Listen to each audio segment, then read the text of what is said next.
Hey, this is Dr. Paul Dyer. Welcome to Weekly Wednesday, and I have a guest with me, which I normally don't have on Weekly Wednesday because I like to keep it short and sweet, but I had to get this sweet, loving, wonderful woman on as soon as possible, even though we are just starting, Miss Deborah Hardnett.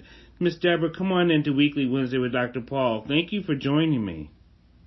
Thank you. It is my honor and pleasure, Dr. Paul, to be joining you today.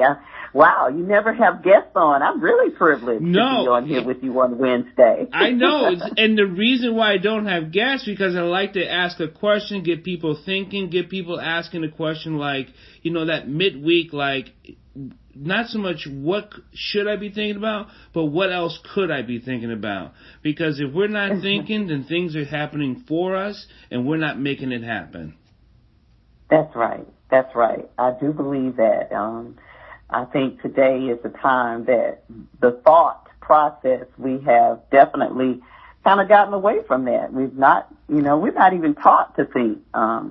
If we look at the music, listen to the music, we look at what people are watching on television, even the commercials, now are speaking to the point that we're not really thinking. We're more programmed and robotic than anything, in my opinion, today.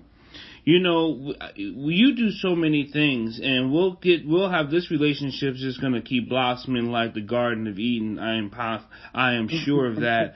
But one of the things that I want to talk about on Weekly Wednesday today is about women's issues. One, I have 7 daughters. Most people know I have 7 daughters. If you don't know I have 7 daughters, yes, 7 daughters. And then now I have 3 granddaughters. And wow. there is still an issue with women in business and what they're not being equal pay and establishing business. What is going on? Well, when you look at business, we can even take that to our culture, from African Americans, and we see the experience. We don't have a lot of people that have, first or second or third generation businesses that have taught us how to be business owners, right? So we can kind of take that play or that same premise for women in business, not enough networks, not enough support. But the other aspect of that is business is interchangeable with life. Right? Mm-hmm. And so we know that men and women think differently. Again, we've kind of gotten away from that for some reason. But it's nothing wrong with saying that we do and think differently how business is done.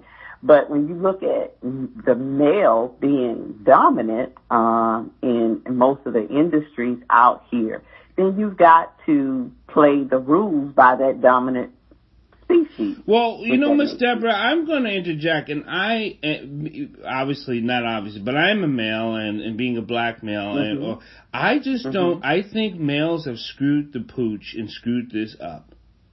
I just do. With the domination of male power over system has not worked. Right. Well, I think you're exactly right. There's a lot of strength, and I'm not one, when you listen to my show, I'm not one to male bash. I don't go in that area at all. I just think it's more of us being able to communicate. I think everything goes back to effective communication. Yes. So when you see how, for example, how business deals are done. Let's say golf course. We know that's a typical example. Yeah, and I'm guilty. Yeah, but how many females do you see on the golf course, right? You don't necessarily see that. So it's just a difference in communication. Now, women, we do business.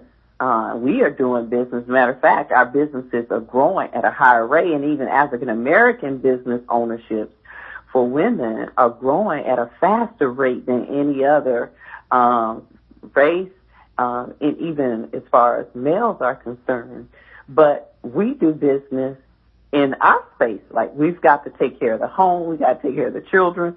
So, it may be done in a nail salon, right? Or at the children's little league football, okay? Right. So it just depends on where we are, in business and, what type of line of work we're in. You can look at a lot of the direct sales industry. A lot of women are doing extremely well there in business, because it does cater to someone being able to work from home and being able to set your own standards and all of that. But when you look at a lot of those industries, men oftentimes will be in dominance in some of the leadership roles. Now, this is going to be, don't stone me, my sisters. Don't stone me for what I'm going to say. But a lot of times, I think it's because of how we allow our emotions to govern our decisions. Like, we'll get mad with someone and won't do anything with them. We won't come in a partnership or joint venture with them. Where men, you cuss each other out and go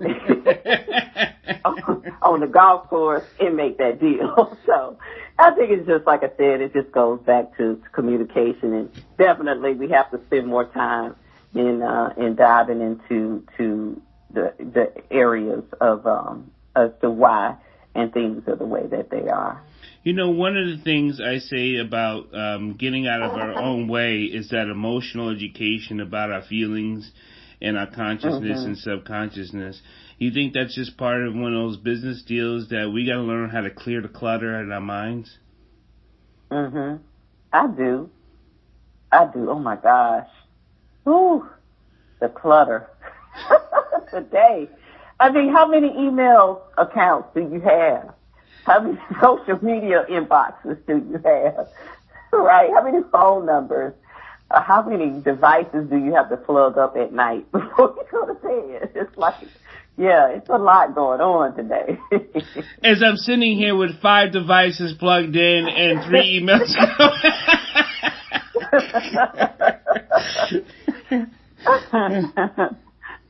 Yeah. So that's why it's important for what you're doing, Dr. Paul, because you're bringing us back. And, that's what I am doing with Miss Organic. It's taking people back to the core and having time to reflect, having time to move away from the devices, to move away from all of the different distractions that we have. And I'm sure you can speak more on that, with your expertise and background in the martial arts, which, and in the human sciences and metaphysics is the importance to that, and to eliminating the clutter. Thank you, Miss Deborah Hardnett, for joining me on Weekly Wednesday. And like I said, I know this relationship is going to be so prosperous on the radio for both of us and for the listening audience about education and about spreading the word and getting some of those questions answered. Thank you for joining me on Weekly Wednesday. This is Dr. Paul. I'll be seeing you next week on Wednesday.